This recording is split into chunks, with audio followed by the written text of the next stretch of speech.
И снимам вас двамата така. Здравейте, Хайде на брега. Хайде, В момента снимам видео.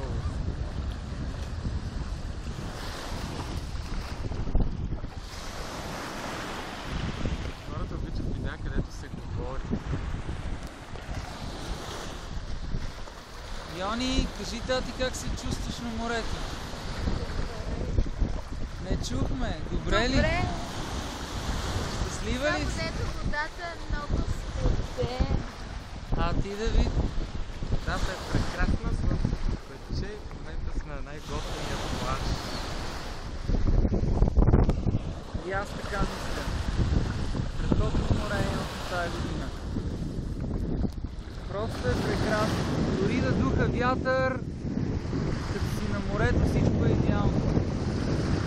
Винаги можеш да намериш как да си прекарваш щастливо и време.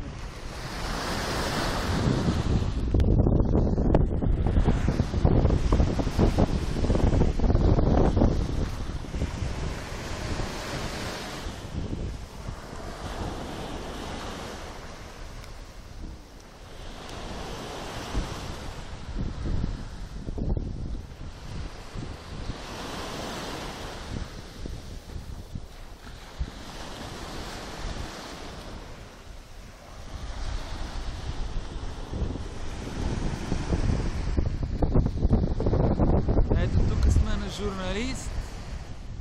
Тази високата сграда отсреща е бившия хотел на журналистите. В момента много малко хора я посещават. Но въпреки всичко е много добра сграда, защото има много добър изглед към морето, страхотна панорама. Най-високата в района изглежда, че е. Гледаш отгоре, виждаш като на длан цялото